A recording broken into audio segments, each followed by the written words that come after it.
Qu'est-ce qui fait, selon toi, que deux personnes traversent les mêmes tempêtes, mais que l'une reste au sol pendant que l'autre se relève? Ce que je vais te partager dans cette vidéo, clairement, je le souhaite à personne. Mais ce que je vais partager, je le partage avec le cœur parce que je sais que certains d'entre vous en ont besoin. Très tôt, j'ai été abandonné par mes parents, j'ai été placé à la DAS, c'est-à-dire l'aide sociale à l'enfance, et à l'adolescence, j'ai goûté la liberté du basket, puis j'ai sombré dans la dépendance à la drogue.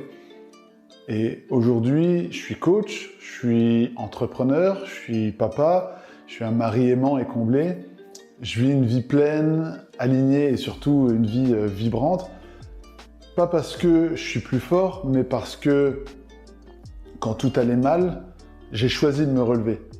Et là, j'arrive à un moment de ma vie où il est temps de partager ce chemin qui est fait de haut, de bas, mais aussi de très bas.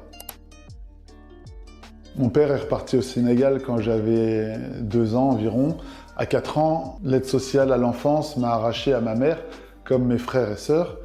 Et j'ai grandi à Verdun, qui est vraiment le haut lieu de la Première Guerre mondiale. Et c'était vraiment le terrain de mes premières batailles intérieures. Ma mère d'accueil, elle était seule, alcoolique, dépassée par ses propres blessures.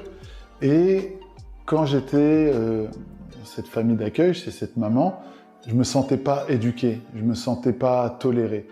Et très tôt, j'ai appris à décoder les regards, à sentir les tensions, à survivre dans les foyers qui étaient remplis d'enfants cabossés, eux aussi. Et au foyer, clairement, on jouait pas, on résistait. Au collège, j'étais ce garçon qui blaguait, qui embêtait un peu, mais qui cachait surtout une grande timidité, surtout avec les filles. Mais dès que j'ai découvert le basket, il y a quelque chose en moi qui s'est ouvert. Et sur ce terrain, j'ai vraiment pu exprimer ma rage, ma combativité, pas contre les autres, mais contre cette vie qui m'avait tant volé. Le basket, si tu veux, c'était mon cri. Le basket, c'était ma quête. Le basket, c'était mon souffle, quoi. Et je m'entraînais par tous les temps, sous la pluie, sous la neige. J'étais seul, mais surtout, j'étais motivé, j'étais comme habité. Ma chambre, à ce moment-là, c'était le temple du basket. Il y avait des posters partout sur les murs. Surtout, en face de mon lit, j'avais le poster géant de Michael Jordan, de 2,40 m sur 1,20 m. Et à cette époque-là, je mangeais basket, je vivais basket, je dormais basket. J'avais des rêves de NBA plein la tête. Et puis, après des années de progrès, alors qu'au tout début, j'étais petit, j'étais nul, et ben après des années, un centre de formation me tend les bras. Là, c'était le Graal, quoi. Et pourtant, ma mère d'accueil m'a dit non. Et ce jour-là, il y a une partie de moi qui s'est effondrée. Mon rêve de NBA, de grandeur, en fait, s'est envolé. Alors j'ai lâché prise. C'était l'époque du lycée et je me suis perdu dans les soirées, l'alcool, la fumette et des substances qui étaient bien pires encore. Et là, la descente aux enfers avait commencé. La suite, bien, j'étais étudiant à Metz et là, j'ai touché le fond. Les drogues, les mauvaises fréquentations, le chaos intérieur. Pas pour faire le rebelle, mais juste pour fuir le vide. Et ensuite, j'ai vécu 4 années de brouillard, 4 années d'errance, 4 années de déconstruction. Et même à l'armée, j'ai pas retrouvé de repère stable. Et un jour, alors que c'était pas ma nature, j'ai osé demander de l'aide. Mais ceux que je croyais proches m'ont en fait tourné le dos. Et là, je me suis senti trahi, je me suis senti humilié, écrasé par la honte. J'étais clairement piégé dans un tunnel sans fin. Et à ce moment-là, les proches, peut-être que tu l'as déjà vécu, mais à ce moment-là, quand tout va mal, les proches, ils se comptent sur les doigts d'une main.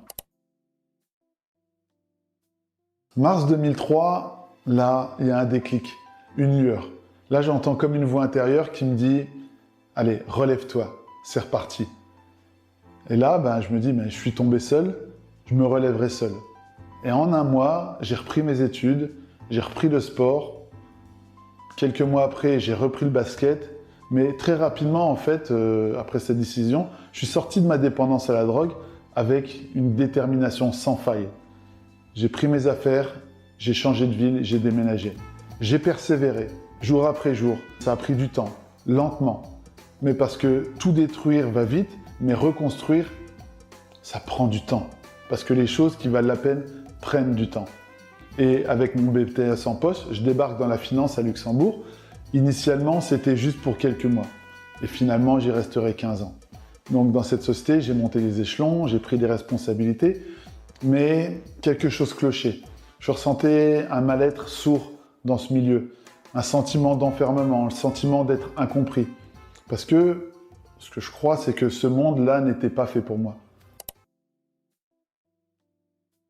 Tu vois, depuis l'enfance, j'ai aimé aider les autres. Je défendais les plus faibles, les petits intellos qui se faisaient frapper par des petits durs, on va dire. Et toute ma scolarité, j'étais délégué de classe. Dans la finance, j'étais délégué du personnel. J'étais toujours présent pour aider, accompagner, représenter. J'étais à l'écoute, j'étais en soutien, j'étais en veille.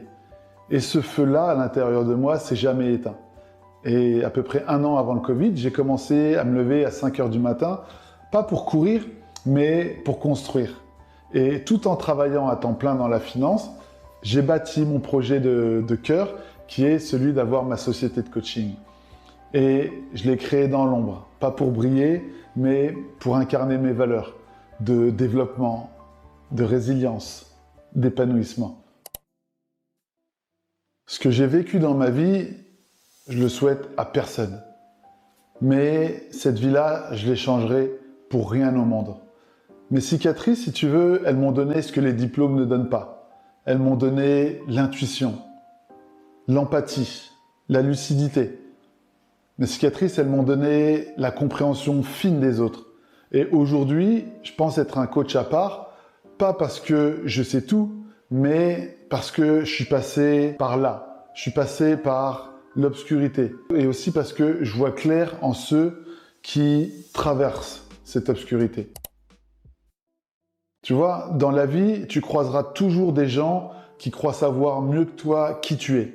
Tu croiseras des gens qui te disent ce que tu devrais faire, qui tu devrais fréquenter, comment tu devrais vivre, comment tu devrais te comporter. Alors que ces mêmes gens, ces mêmes personnes n'ont souvent rien fait, ni rien montré. Mais la vérité, c'est que tu es le seul à savoir. Et parfois, je dis bien parfois, il faut savoir désobéir. Parfois, il faut se brûler pour apprendre. Parfois, il faut faire ses propres expériences. Il faut tomber, se relever, apprendre. Et j'ai appris que dans ces galères de la vie, j'ai appris à m'écouter. J'ai appris à suivre mon instinct. Je crois vraiment que la vie, elle a un plan pour chacun de nous. Pour moi, la vie, c'est comme un GPS. Même si tu prends un détour, elle recalculera toujours ton itinéraire pour arriver à ta destination. Alors, écoute-toi, fais-toi confiance, entoure-toi des bonnes personnes, pas celles qui te tirent vers le bas, mais celles qui t'élèvent. Lance-toi des défis, ose, et parfois, certes, tu tomberas, mais toujours, tu apprendras. Si tu traverses une tempête en ce moment, c'est peut-être pas la fin, mais au contraire, c'est que le début. Moi, j'ai appris à travailler, j'ai appris à rêver grand, j'ai appris à me dépasser, parce que j'ai enfin ce pourquoi puissant. Et ce pourquoi, il m'a tout donné. Aujourd'hui, ce sont ces épreuves qui m'ont forgé. Elles m'ont donné de la force mentale, elles m'ont donné de l'adaptabilité. Ces épreuves-là, elles m'ont donné une boussole humaine.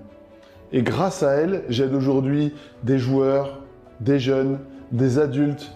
J'aide ces personnes-là à se reconnecter à elles-mêmes. Non pas parce que j'ai tout réussi, mais parce que j'ai connu l'obscurité. J'ai appris à marcher dans le noir, jusqu'à retrouver la lumière. Et si parfois tu crois que la vie t'abîme, c'est peut-être qu'elle te prépare à briller autrement. Et tu sais ce que je me dis aujourd'hui? Je me dis que à ce moment-là, quand j'étais au plus mal, quand je me sentais seul, quand je me sentais isolé, que je me sentais incompris, j'aurais aimé croiser le coach que je suis devenu aujourd'hui. Celui qui aurait vu la blessure derrière la colère. Celui qui aurait su poser les bonnes questions, poser les bons mots, réveiller la flamme à l'intérieur de moi. Parce que peut-être ma vie aurait pris un autre tournant. Et si toi aujourd'hui, tu te sens seul, incompris ou au bord de sombrer, eh ben, sache qu'il existe des personnes qui sont prêtes à t'écouter, qui sont prêtes à t'épauler, qui sont prêtes à t'aider, à rallumer cette flamme que tu as à l'intérieur de toi. Tu n'es pas seul. Et tu n'as pas à faire le chemin tout seul. Aujourd'hui, si on me proposait pilule bleue, c'est-à-dire oublier le passé, effacer la douleur, recommencer une vie facile sans cicatrice, ou alors pilule rouge, garder chaque épreuve, garder chaque chute, chaque combat, chaque expérience, je choisirais la pilule rouge, sans hésiter. Parce que c'est cette vie-là qui m'a forgé, avec tout ce qu'elle comporte de lumière et d'obscurité. Moi, je garde en tête que ce sont les tempêtes qui m'ont appris à me relever. Les blessures qui m'ont appris à aimer les autres de manière plus vraie aussi. Et ce sont les échecs qui m'ont préparé à réussir autrement. Et toi aussi, tu as ce choix. Celui de rester à terre ou celui de transformer tes failles en lumière. Rien n'est déterminé. Tout peut recommencer. Et si ta lumière, elle faisait que s'allumer.